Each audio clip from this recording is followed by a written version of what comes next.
All right. Okay. Let's get started. Should be good on sound. Welcome to the Hobby Workshop. It's our new studio. Got a new painting space, and today we're going to be working on a rhino for the Adeptus Sororitas Sisters of Battle. And I've already taken the liberty of priming, and I'm going to do something here. I'm going to flip us horizontally because that makes the now I can. This is exactly how it appears in my hand right now. So that helps me keep things in the frame. So I've already primed this and done like a dry brush to bring up all the details, and this will help us figure out how we're going to paint. There's already a scheme in place for the army that this belongs to, and the chief colors are purple, black, red, and white.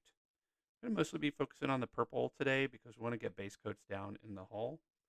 And so there's a lot of different ways to approach painting a vehicle. A lot of people like to use dry brushing.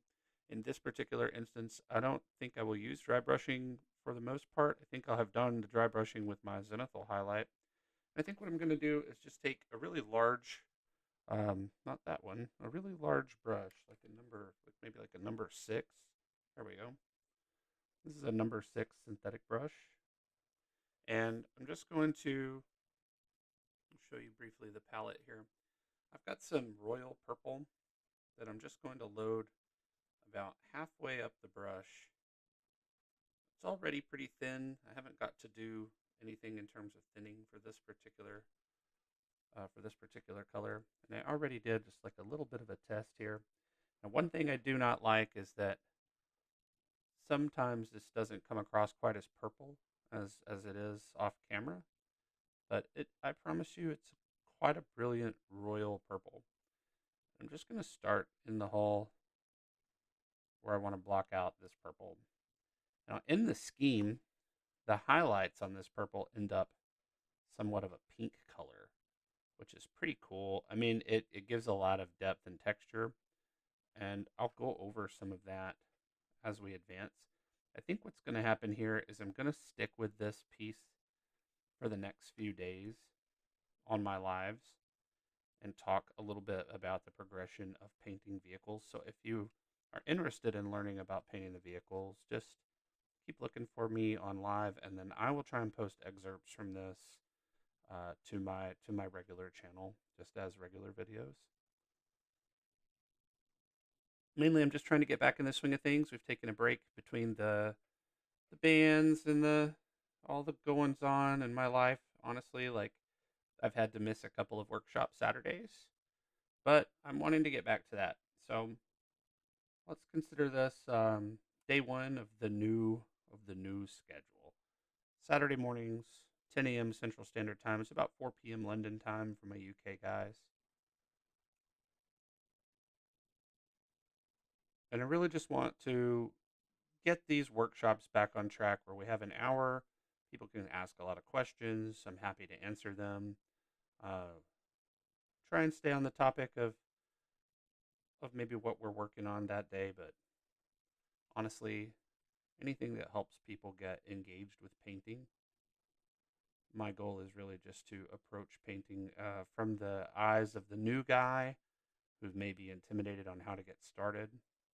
And the real secret is you just start. You can only get good at painting by painting more. So you just pick up a model and start painting. You're going to make a lot of mistakes when you start, but you'll learn very quickly. And then you'll start to see the results you want over time. So just don't be afraid. Don't be afraid to fail. It's part of the process. You can never really fail. You can just say, look, it's not where I want it to be yet. And then you just keep painting. Everybody can hear me okay? Give me a 1 in the chat if you can hear me okay. We're on a new microphone. We're in a new studio, and this is day one. So please let me know if we have technical difficulties. painted part of my Storm Raven and went, well, okay. There's a spot that's just black and it won't hold your red. Try putting a gray, then the red. You might find that the consistency of your paint or the coverage of that particular paint at that thinness isn't working well, and what you're seeing is when it dries, it needs to fully dry and then take on your next layer. And so sometimes it's really deceiving because you impatiently want to put that brush back onto the model, and really what you should do is be letting it dry completely, and then come back and add another coat. Some paints don't achieve coverage for like 2, maybe 3 coats. This royal purple, it's like fantastic for coverage. The first brush stroke really sets like a foundation. So this kind of paint will 100% spoil you. Interesting things about color. Off camera, this is like the purplest of purples. On camera, it comes off more of like a blue purple. So it makes taking pictures of this color really hard. But on the table, it looks so good. It's a little odd. 8 coats for the tail fin. Oh man. When I get really difficult colors over black with coverage, I tend to base them in like a gray or something, like something that has really big contrast and really easy coverage over black. And then I come back after that dries and put the new color on. And that tends to sort of solve all my problems with coverage over black. Here we've got a detail that stands up, and you're very likely to not be able to avoid hitting the edges of that detail while you're painting your base coats. Don't worry about it. You could even go so far as brush this whole thing purple and it would probably be fine. Because when you come back with your metallics or whatever I'll probably use a metallic there. Whatever you come back with your final color, you're going to stand that color up on these raised edges, and the average viewer is just going to see that final result. They're not really going to be paying super close attention, or even if they are, like most of them, you won't be able to see it. You'll have to really intently stare at it to realize, oh, this whole thing was based in purple. So it becomes like a non-issue. So as these first layers dry, they're really smooth. That's what we want. If we're not perfectly smooth, we'll go over it again. Watch Midnight Ghoul. He said use a lot of thin layers. You are correct. Midnight Ghoul is correct. Ghoul's a great painter. He has great advice. Um, being thin and building up over time will give you a better looking in paint job than like slapping on 1 or 2 thicker coats right away. Every time. It's going to dry better. It's going to dry less streaky. It's going to be really smooth. It's not going to have any height to it. That's one thing. Like if you're painting in layers, eventually you start to build height. That means your paint's not very thin. You want to have thin paint.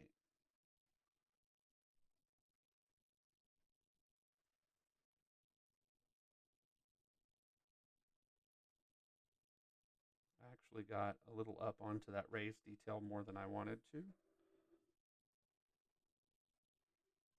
When I paint off camera, I look like I'm in the fetal position. I'm so tucked in on what I'm painting. And when I paint on camera, I'm way out from my body. And it's been like a learning experience. It's been such a learning experience on how to position myself so that I am comfortable and steady while I paint for the camera. Oh, speaking of for the camera, how about we get some focus in here? Let's lock that focus. This camera's cool because if your hand starts to mess with your focus, you can lock the focus and it won't change it. And it has a manual button, so I don't have to go clicking around to find it. I can just reach down there and push the button. Super cool. It's the Hover Cam. I'm using a Hover Cam Solo 8. I got the first one off of eBay, actually, when all the schools started selling their teaching aids after the lockdowns were over. And then a buddy of mine bought up a bunch of them, and he sold me one out of his personal stock. So I have two of them. I have one in my airbrush station and one in my regular paint station. So my thin layers in the beginning should be streaky and progressively get smooth. I'm not going to say they should be streaky. I'm saying they might be streaky. I can switch colors in a second and show you something. So here, this is a big open, this door. I'm going to paint these doors like a purple. This particular color has really good coverage. And my paint is pretty thin, but you can see how it like tapered off and it was streaky. I don't have as much paint in the brush. It's going to be patchy. You might find that if you're not flowing right off the brush, I guess that's a really good question there. Let me reformulate everything I'm about to say. When you're painting, do you find that it's flowing off the brush or it's coming off like patchy? Because if it's coming off patchy, you might not have enough water in your bristle. Like you have to have water. Water is the transfer mechanism from brush to model. And if you have, and I don't mean how thin your paint is, I mean sometimes you just have to have damp bristles. If you have damp bristles, then you can pick up the paint. The paint is floating around in the water.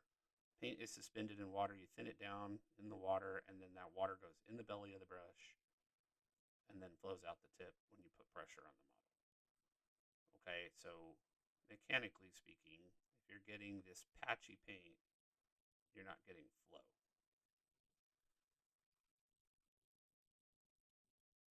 Oh, right on.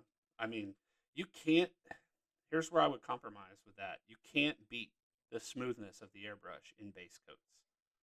And with base coats, you don't care too much about the details. So it makes it perfect to do it out of the airbrush because it's so fast.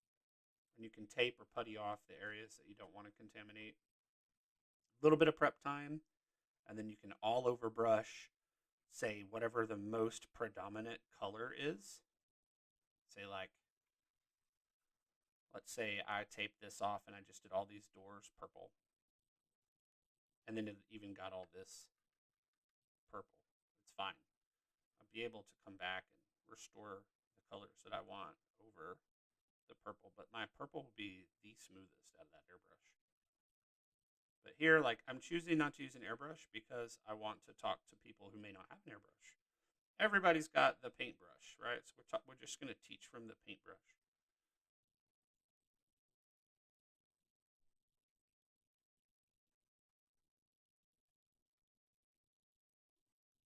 I'm just taking my time and making a nice continuous panel with my base color.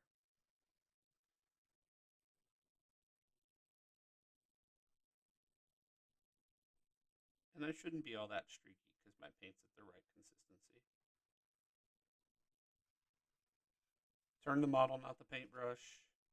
Always put yourself in the position to make the easiest brush stroke by turning your model to give you the best orientation.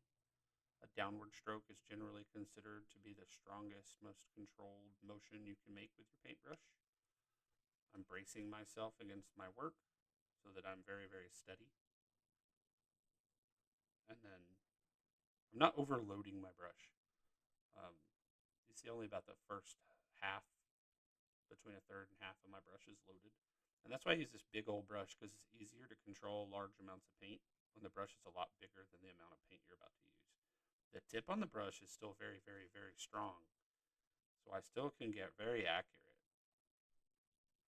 But the belly of the brush holds lots of paint.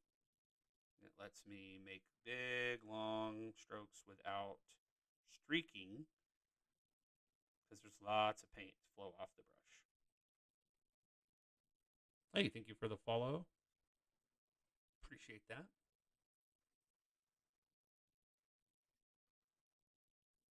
So that's base coating. I'm not going to continue all the way around the whole model because for the sake of time, I think everybody gets the idea. We've done some panels there. And now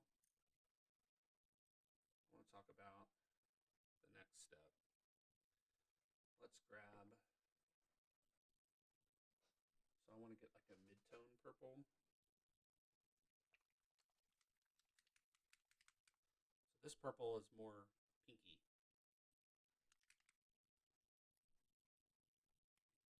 Now, I'm going to put a dot of that here on the palette. That's a huge contrast between the base coat purple.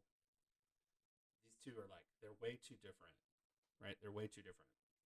So we're going to get a brush of this old purple. We're going to pick up some of the new purple. I'm just going to mix it on the palette until it's somewhere between.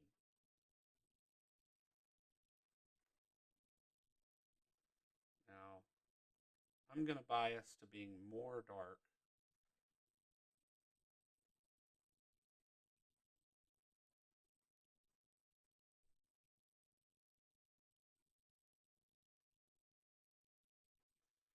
This is my mid-tone purple. So I'm going to kind of smooch some of this excess off on the palette. I got a really big thirsty brush, so it's gonna absorb most of that. Well, what am I doing? I'm gonna try and brighten up some of these panels.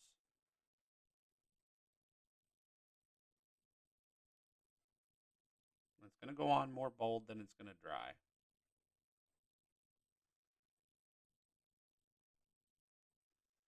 I'm gonna stay out of the edge.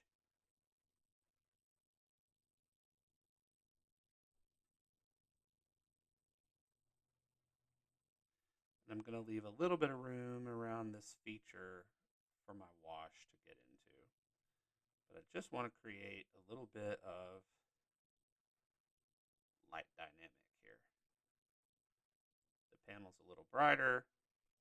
It's going to read, when we say it reads purple, we want it to read purple, but it's also like the front facing part of the model, so we want it to read like the light is touching it.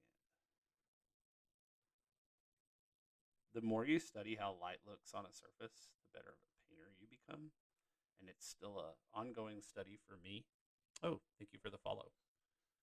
It's an ongoing study for me that I'm, nowhere close to saying that I know everything about light. But I find the more that I experiment with light in my model painting, the better my painting starts to look to just myself and to everybody. So I highly recommend you experiment with how to make your models look brighter and more vibrant on the table by going up.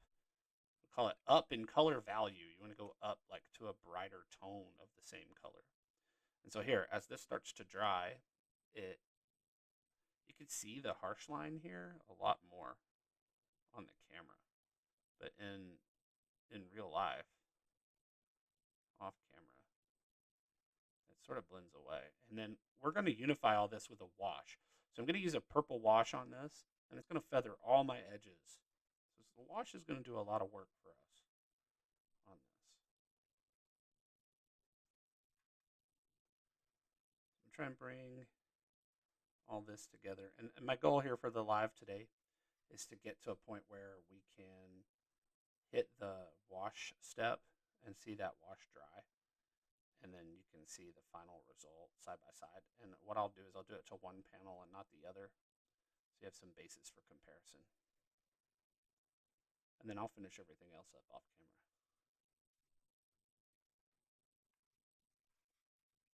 So here, like, you have this big old flat empty thing.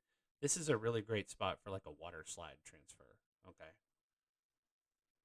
You can put a nice like symbol here off those water slides. So what I'll do, I'm going to continue the theme. I'm going to get out away from those edges. Let those edges be dark. I'll bring the center of this panel up a bit. And again, the harsh lines will feather in the wash. This is where you can find your super skilled painters, because these are the guys that can take these transitions transition edges, they do a method called glazing. We're not doing glazing. This would just be like layering. Glazing is where you go ultra thin, and it's sort of just like it's so seamless. But for just general painting, layering is good enough. Glazing is like a whole other topic. It's a whole other technique. It takes a lot of time to properly glaze paint. What you can do in 15 minutes, you can stretch into 2 hours with glazing, but the results are stunning. I mean, they're like stunning. Um, can recommend a channel, Poppy J Paints. She pretty much exclusively paints like with glazes is her layering method, and it is her work is stunning. Like I will just flat out, I want to glaze like Poppy J paints.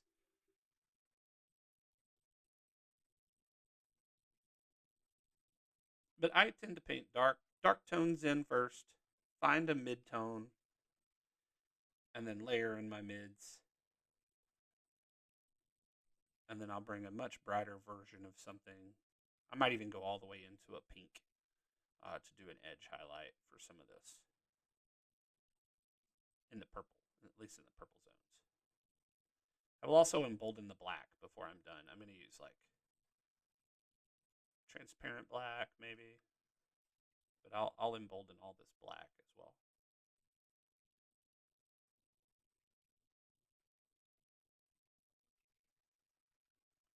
See, that has a little streak to it. I really need like a dot of water. So dip the tail end of my paintbrush into my water and put a drop on my palette. And then I usually just get at the most edge of that water. I don't want a ton of water. I just want to reactivate my paint. I don't want to like mess with it at all. I don't want to mess with the thinness or the consistency. Just the tiniest scrap of water will reactivate like everything in every part of your paintbrush.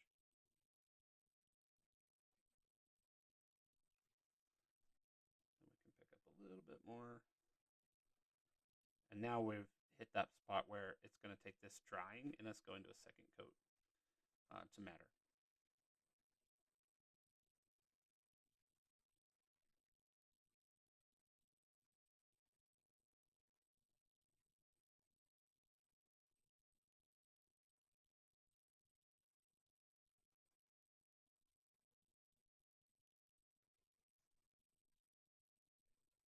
These grills are a really great spot to express light on the model. So we'll put a heavy like overbrush version here. And then later I'll come back with the lighter tones and really focus on the top edge of these slats.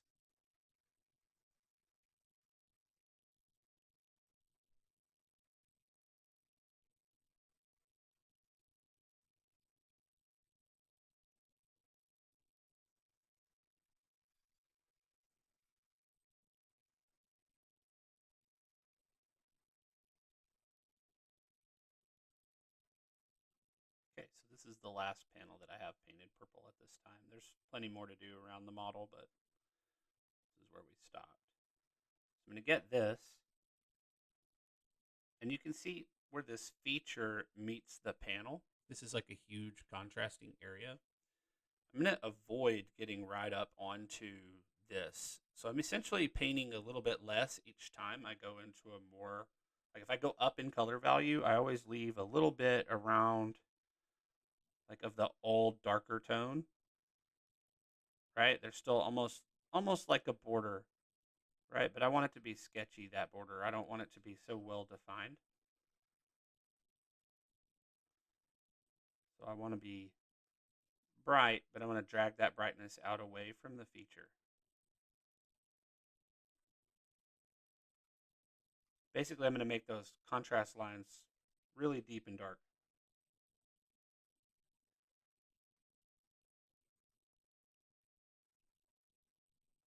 Reload this brush.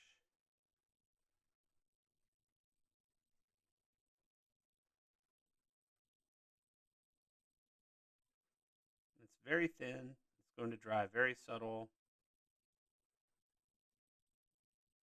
and that's okay. Like I want it to be like a slow buildup of color around these features.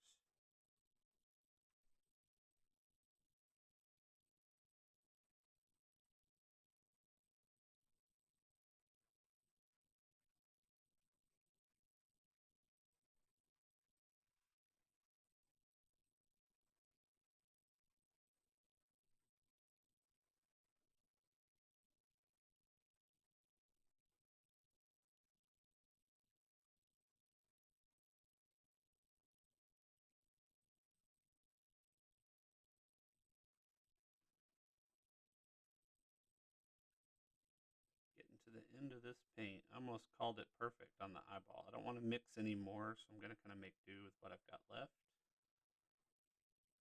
Spread that out really, really thinly. And just keep in mind duplicating your results. You need to make notes. Some people keep notebooks about their painting while they're doing it so they can keep their formulas intact. I don't really do that. I kind of just eyeball everything. Okay, so now I'm getting paint drying up in my brush. I'm actually just going to clear the brush for no other reason because we don't ever want to let paint dry in the brush. Even while we're painting, we'll go ahead and clean that up. Gently rinse, right? We've rinsed it away. I've got a little paper towel here. Kind of pull some of that extra moisture away. Giving this some time to dry. I'm going to start my next mix. I'm going to get me just a little bit of my nice light tone, and I'm just going to add a little bit of purple into it, of the darker purple. And I just want to step a little lighter than what I had before.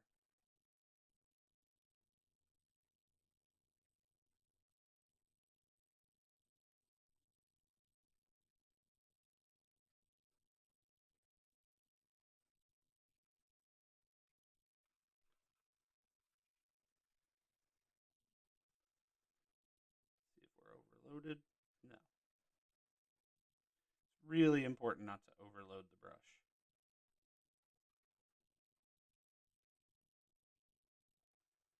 We're just painting a little less than what we painted before. So each time you do this color value shifting, you're going to like paint less. You're always painting just a little bit less.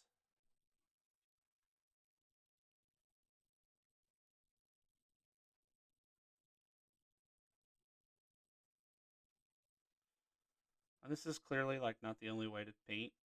It's not the only techniques. I encourage you to like explore their techniques. But this is just what I'm doing. Give it a try, see if you like it.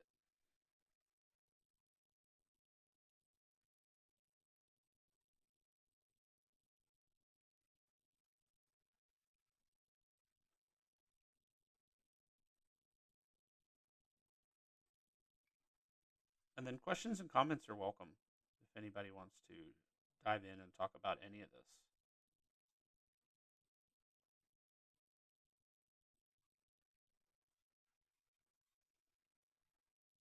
Questions and comments are always welcome.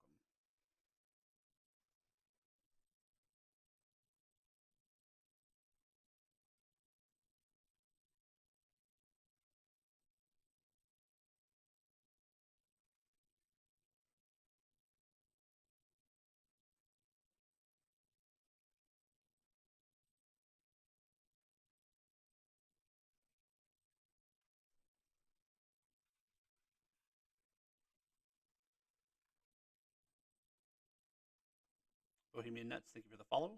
Appreciate you guys. Yeah, it's scary seeing TikTok kind of go away there for a second and not knowing if we were going to get back to this. And so I stopped working on building my following just ahead of the ban. But I do have a 5,000 follower giveaway of a Plague Bears crawler, and you get to set the color tones, and then I will custom commission paint it for you and mail it to you.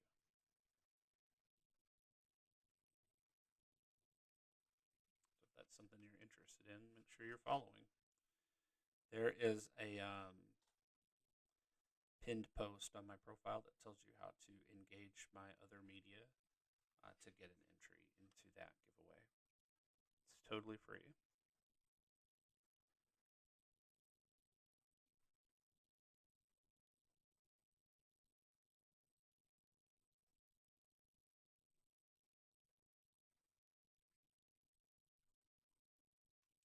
titled Drive to 5K.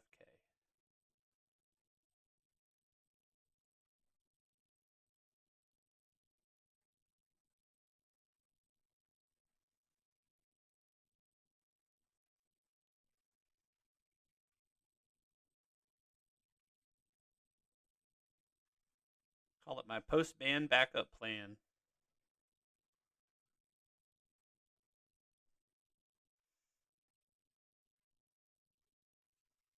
Okay. So, to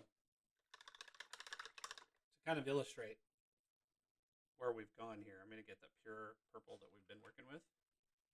I'm going to paint the other side of this door. So we've done two color shifts, so it's 3 colors in the layers.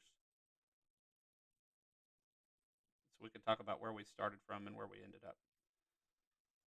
And it's subtle, but then it's not. Like, it's subtle until it's not when you first start. And especially if you start glazing, which we haven't done any glazing here on this model yet, but if you start glazing, it's really subtle until it's not. You'll find yourself like, oh, when did that happen? We are really shifting in color away from where we started, which will be the point. But when you nail those smooth transitions, it's such a reward. Such a reward.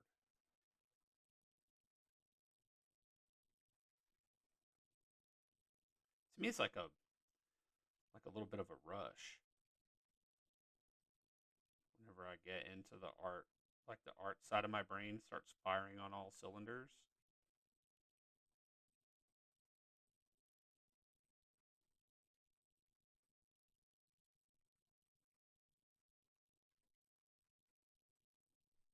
It's such a rush for me.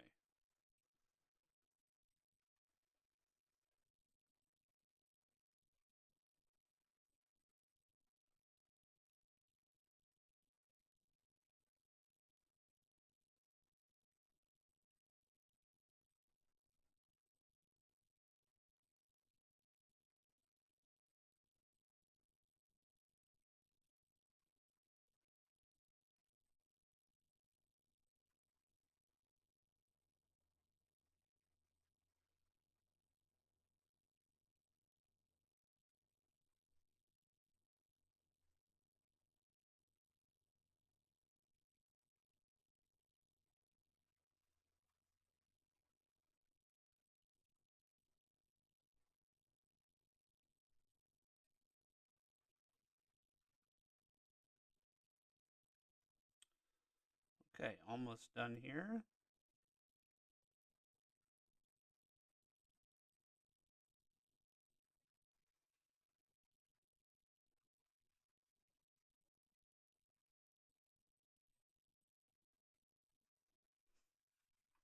So there you can see where you start to see the brightness is coming out on the right side panel. Now, it is a little bit color distorted from the camera, but what ends up happening here is you've got this will get progressively brighter the way that we want it to. So from from 3 feet off, when you're far away and someone's looking at it from 3 feet away, you'll end up with like depth and texture, and that's the purpose. So that's really the culmination of the lesson here today is bringing these layers. Working with purple doesn't necessarily mean just one shade of purple. I took 2 shades of purple. One's very, very light. One's very, very dark. And then I mix them to make mid-tones.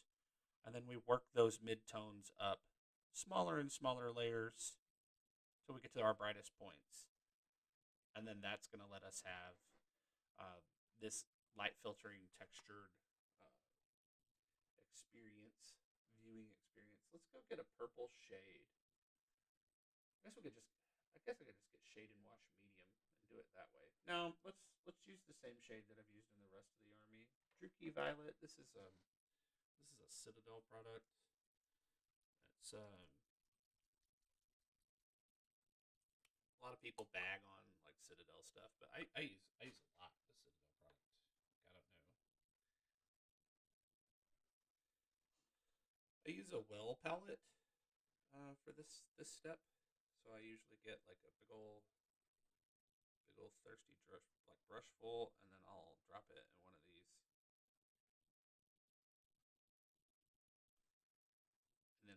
a medium.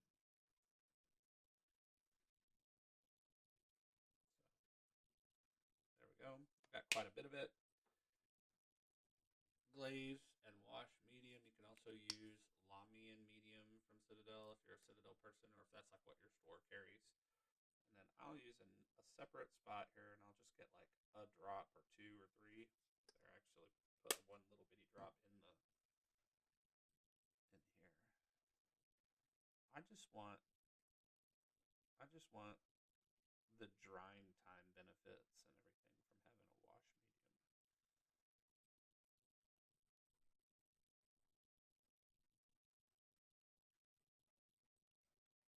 So washing is a middle step for me. I don't finish the model with a wash.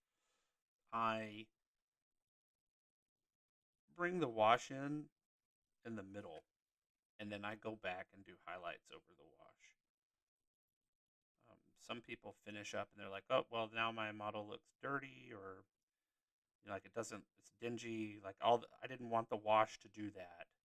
It's like, "Well, where's your unwashed surfaces?" What do you mean? Well, you washed it all, but did you go back and do restoration? And most of the time, the answer is no. And this was a lesson that I got taught in my local game store by the like painter in like the store's painter. He's like, "Oh, well, where's your unwashed surfaces?" And then I didn't realize that you were supposed to go back and do more, like you were expected to do more after the wash. I thought wash was final. It's not. It's not final. It's perfectly reasonable to stop at the wash if you're satisfied with how it looks. That's really the final measure, is like, do you like how your model looks? And if the answer is yes, you're done.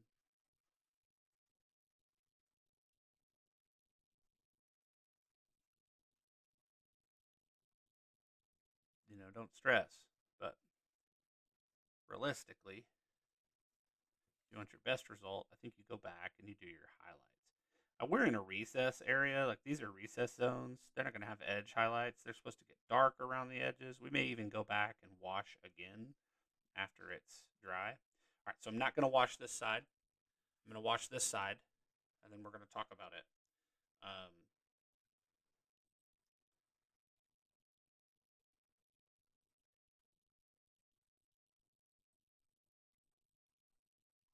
Because this is where we'll have highlights in this zone.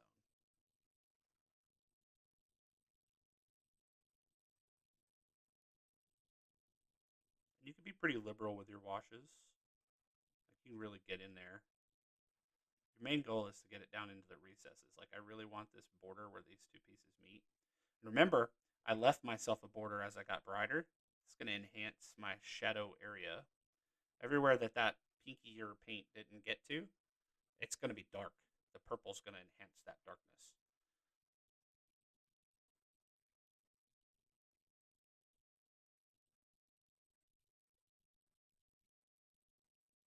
This big brush on this big surface helps me get around in there. So everywhere where there's a feature, we're pretty much going to get all the way up to it. So like that door hinge right here. I don't really want to, I want to avoid getting on top of this feature, but I don't want to avoid like getting all the way to the edge. Pretty important. I mixed up just enough here.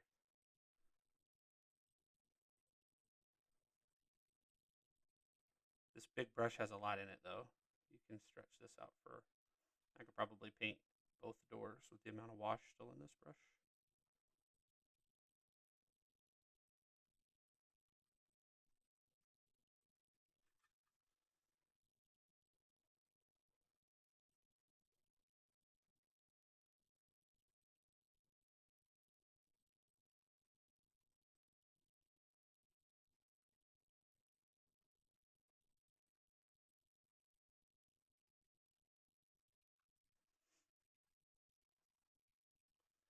Okay, so let's let that dry. Clean my brush out.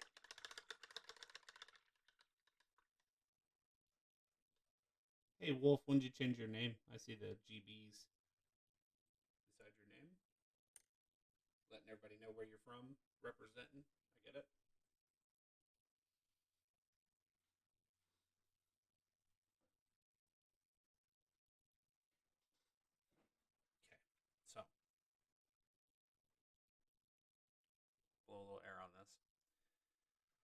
what you see is that those edges start to blend. They're not nearly as stark.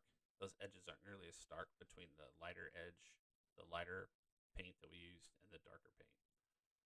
Those things are going to start to feather through.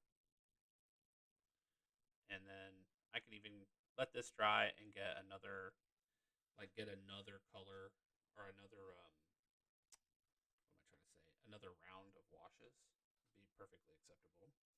So while that dries, I'm not gonna sit there and watch paint dry. We're gonna paint something else. Actually, let me blend this up a bit. Oh, vortex mixer go burr.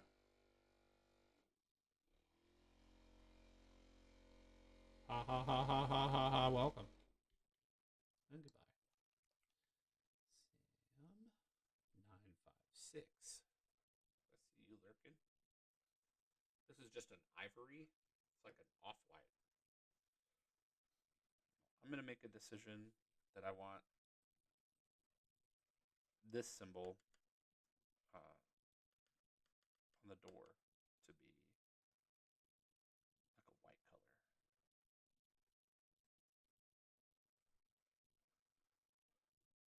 So I'm going to base it in an off-white. This is dark white. Think about off-whites as a dark white.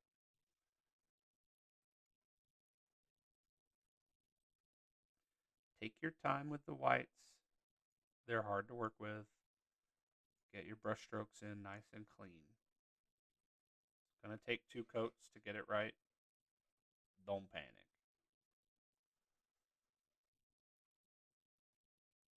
I'm only focused on getting the tops.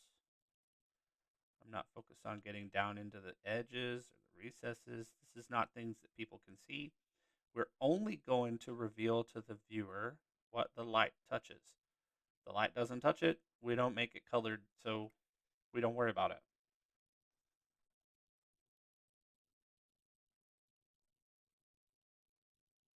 We just want our viewer's eye to catch this feature. So we only need the top.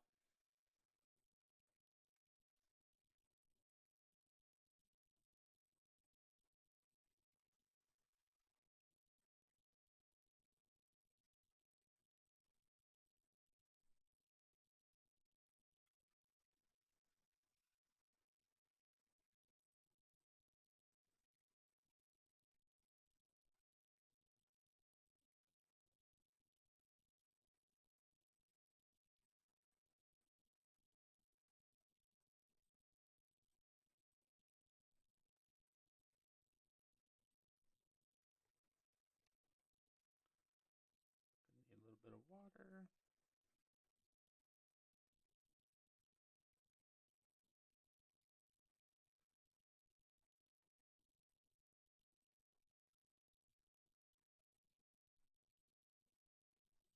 Takes almost no water to make acrylic paint happy. Less is more.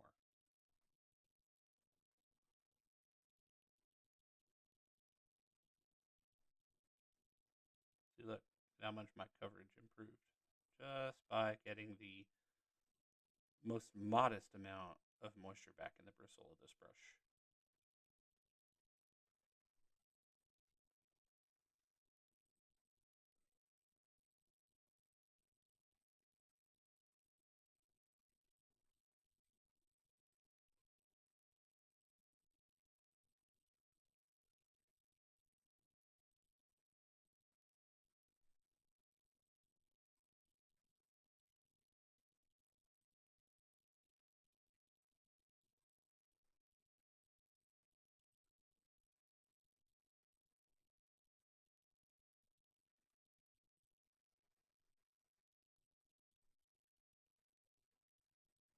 Hey, Bob Joy, how are you?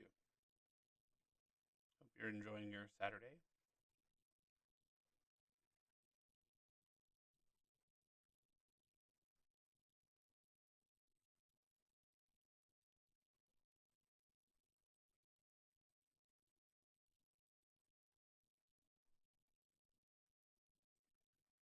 You can think about this step where I'm using like an off white, like I'm priming for white. Yeah, I know the model's primed. Yeah, I know I already dry brushed. Yeah, I know I'm kind of going over some of the work I've already done.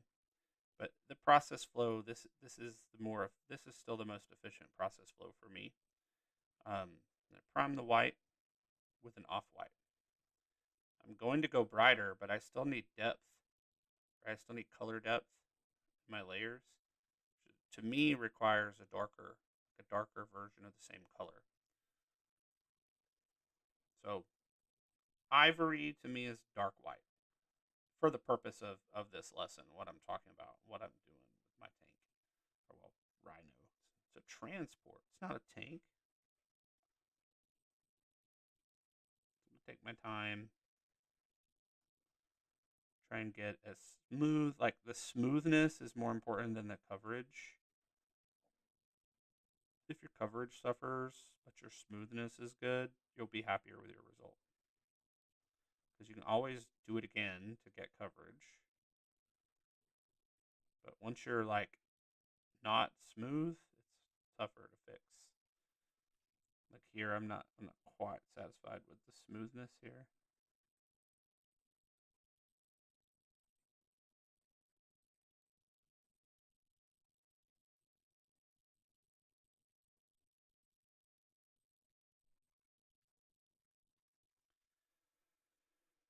And as it dries, you'll lose some coverage, and you'll see some more of your streaks, and you'll have to go back and fix it. So the slimy Jolteon we see. Hello, welcome. Are you a mini painter? Do you want to be? These are my questions.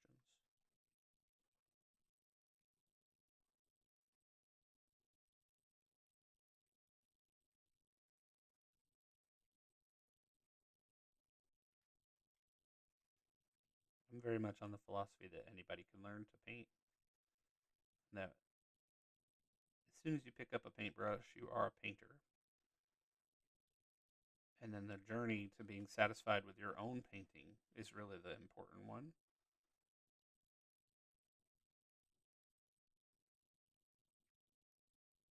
If you're the kind of person that really needs to get some outside validation to stay interested, the TikTok community is actually quite good. It's not nearly as toxic as a lot of places. You can like really safely post your progress here and be like, "Hey, I am a total beginner and I'm not good at this yet, but I'm really enjoying it." And you'll find like 500 people instantly gravitate and say, "Hey, you're doing a great job. Keep going." It's very encouraging.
Just remember when you're painting a big project that the ant eats the elephant one bite at a time.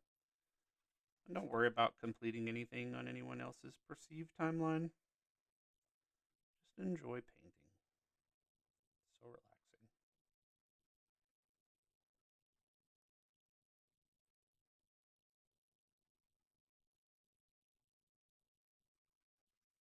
I'm a very ADHD person, and this focuses me and brings me a bunch of like mental relief that I can't even begin to describe. So if that's something that you're looking for in your life, I highly recommend you pick up a paintbrush and just get started.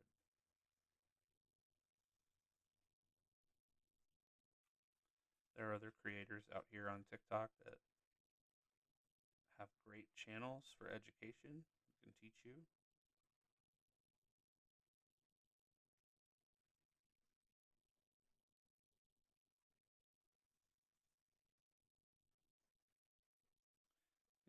dipping the tail end of my brush in the water and bringing just a little bit of water into my paint mix. Like, keep refreshing a little bit of water and just reactivating what's in the brush. Instead of caking more paint into the brush, we want to encourage the paint in the brush to leave. And you can do that with water.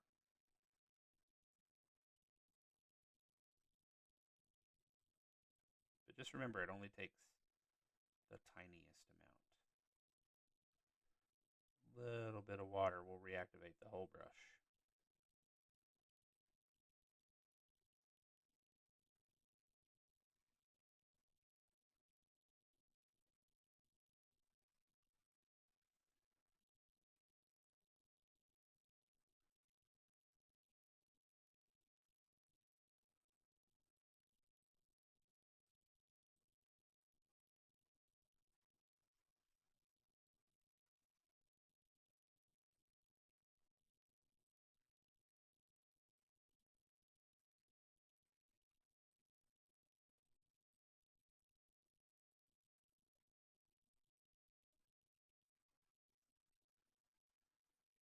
There is a hair.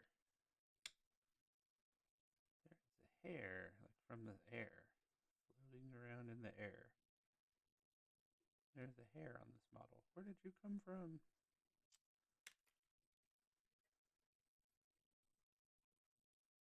Oh, it's glued down. It's glued.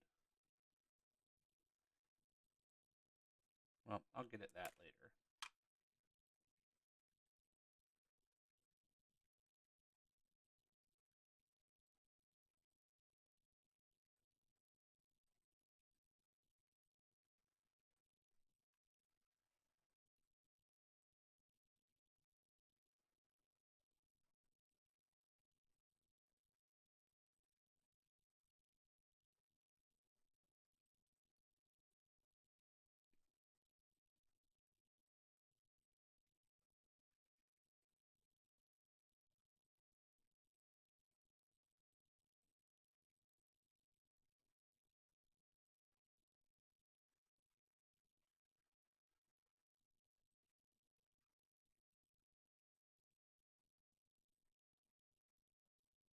Well, I just got our 5-minute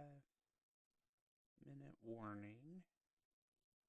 I'm going to finish up the piece that I'm on, and then we're going to wrap up. I may still continue to paint, but for editing purposes,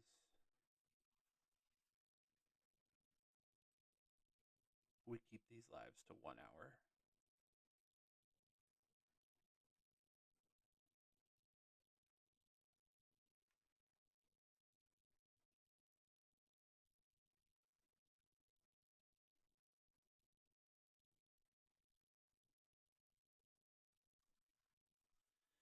Okay, so let's recap. Hey, Dream Big. Let's recap. So, here we layered, but we didn't wash. And then we demonstrated the power of the wash on this side, which feathers those edges in. So here you get a really stark contrast, which you don't really want, most of the time anyway. And then here, you see it with the wash, it feathers those edges. Same thing up here up top. Here's just the base coat, one layer, right? Here we layered it up, then we washed it. Here this has got wash, feathers the edges in. We're going to come in and do brightness on another set of layers here. I think next time we'll talk about dry brushing. I think dry brushing works for bringing out a lot of these details. There's some options there. I want to show people what's what. Got our off-white base coat on this big piece here because off-white is our dark white, so we can go from dark to lighter. And there is a little bit of streaking there. Probably can do like a whole nother layer on this to set that base tone, and that would look. There's a little too much water in that brush.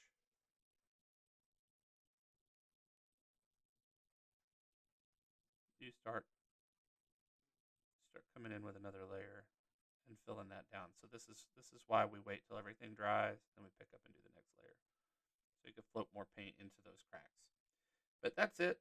painting a vehicle. I'm going to stick with this project until it's complete. So look for me on live if you want to see more vehicle painting. That's just the progress for today. Thank you for joining me. Have a great day.